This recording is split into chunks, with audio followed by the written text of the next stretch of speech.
ዛሬ የምናነሳው ጉዳይ ምናልባት አሁን በብዙዎቻችን ውስጥ ያለ ግን ለማንም መናገር የከበዳችሁ ስሜት ነው። ጠዋት ከእንቅልፍ ለመነሳት የሚያስጠላበት፣ የህይወት ትርጉም የሚጠፋበት፣ ሁሉም ነገር ጨለማ የሚመስልበት ያ ጥልቅ የሐዘንና የተስፋ መቁረጥ ስሜት ዘመናዊው ዓለም ዲፕሬሽን ይለዋል።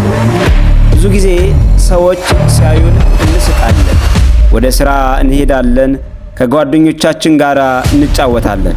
ማታ ብቻችንን ስንሆን ግን ያ ከባድ የባዶነት ደመና ይጫነናል። ቤተ ክርስቲያን ውስጥ ስንሆን እንኳን ለምን እንዲህ ይሰማኛል፣ እምነት ስላጣው ይሆን ብለን ራሳችንን እንወቅሳለን። ዛሬ ግን አንድ እውነት ልነግራችሁ እፈልጋለሁ። ይህ ስሜት መሰማቱ ኃጢአተኛ ወይም ደካማ ስለሆናችሁ አይደለም። ዛሬ በዚህ የጨለማ ጊዜ ውስጥ እንዴት እግዚአብሔርን ማግኘት እንደሚቻል፣ ይህንን የጭንቅ ጊዜ እንዴት ማለፍ እንደምንችል የቅድስት ቤተ ክርስቲያን የቅዱሳን አባቶቻችንን ድምፅ እንሰማለን። አብራችሁን ቆዩ።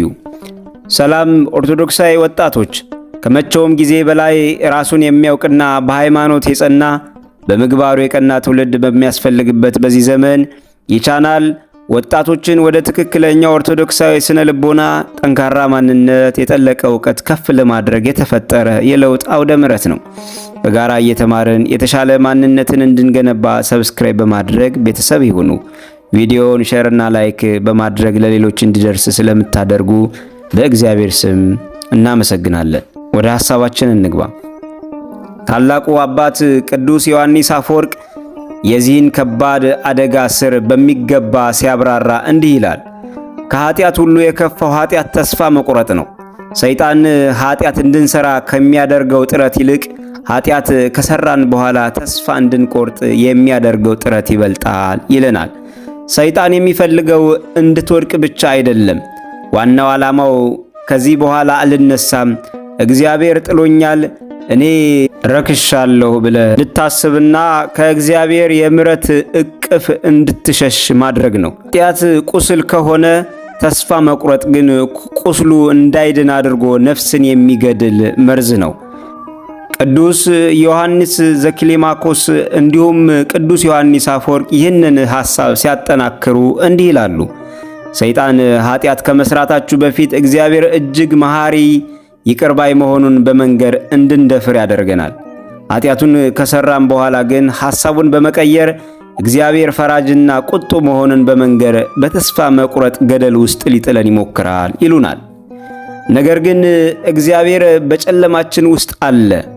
ታላቁ ቅዱስ ይስሐቅ ሶርያዊ በነፍስ ላይ ስለሚመጣው የባዶነትና የጨለማ ስሜት ለሚጨነቁ ሁሉ እንዲህ ያለ አስደናቂ የብርሃን ምክር ይሰጣል። በነፍስ ላይ የድንዛዜ የጭጋግ ደመና ሲያጥላላ፣ የጸሎት ጣዕም ሲጠፋና ብርሃንም ሁሉ የተሰወረብህ ሲመስልህ ፈጽሞ አትደንግጥ። ይህ እግዚአብሔር ጥሎሃል ማለት አይደለም። ይልቁንም ወደ ጥልቅ መንፈሳዊ እድገት ከመሸጋገር በፊት ነፍስ የምትፈተንበትና የምትጠነክርበት ጥበብ ነው እንጂ። በዚህ ጊዜ ማድረግ ያለብህ መሬት ላይ ተደፍተህ አምላኬ ሆይ እኔ ኃጢአተኛውን አድነኝ እያልክ በዝምታ መታገስ ነው። ደመናው አልፎ የጸጋ ብርሃን መውጣቱ አይቀሬ ነውና። በዘመናችን የነበሩት ቅዱስ ሲልዋን ዘአቶንስ በተስፋ መቁረጥ ማዕበል ውስጥ ለነበረው ዓለም እግዚአብሔር የሰጠውን ታላቅ መመሪያ እንዲህ ሲል ገልጦታል። አእምሮን በገሃነብ አኑር፣ ነገር ግን ፈጽሞ ተስፋ አትቁረጥ። ይህ ማለት የራሳችንን ድክመትና ኃጢአተኝነት በሚገባ እንወቅና በትሕትና እንኑር። ነገር ግን የእግዚአብሔር ምሕረት ከኃጢአታችን ሁሉ በላይ ሰፊ መሆኑን አምነን ተስፋ አንቁረጥ ማለት ነው። በዚህ በከባድ መንፈሳዊ ውጊያ መሃል እንግዲህ ቅዱስ ሲራፊም እንዳስተማሩት ሰላም የሚገኘው ሁኔታዎች ሁሉ ሲስተካከሉ ሳይሆን በችግራችንና በባዶነታችን መሃል እግዚአብሔርን ስናምን ነው ይለናል። ለዚህ ነው ልበ አምላክ ቅዱስ ዳዊት እንዲህ ይላል፣ እግዚአብሔር ልባቸው ለተሰበረ ቅርብ ነው፣ መንፈሳቸው የተሰበረውን ያድናቸዋል ይለናል። እግዚአብሔር ከእናንተ የራቀ ከመሰላችሁ እውነታው እርሱ ከመቼውም ጊዜ በላይ ወደ እናንተ ቀርቧል ማለት ነው። እርሱ በደመና ውስጥ ሆኖ እየጠበቃችሁ ነው። ተወዳጆች እህቶችና ወንድሞቼ፣ እንደዚህ አይነት የተስፋ መቁረጥ ስሜት በሆናችሁ ሰዓት ታዲያ ትናንሽ የሆኑ የብርሃን እርምጃዎችን መውሰድ ይጠበቅብናል። ቢያንስ ከዚህ የተስፋ መቁረጥ ሐሳብ ለመውጣት 3 ትናንሽ መንገዶችን እንድንወጣ ቅዱሳን አባቶቻችን ይጠቁመናል። የመጀመሪያውና አንደኛው ስሜታችሁን አትደብቁ ይሉናል። በውስጣችሁ ያለውን ሕመም ለመንፈሳዊ አባት፣ ለመንፈሳዊ አማካሪያችሁ ወይም ለምታምኑት የልብ ጓደኛችሁ አካፍሉት። ሕመም በጨለማ ውስጥ ያድጋል፣ ወደ ብርሃን ሲወጣ ግን ኃይሉ ይሰበራል፣ ኃይሉ ይቀንሳል ይሉናል። ሁለተኛ፣ ትናንሽ እርምጃዎችን ውሰዱ።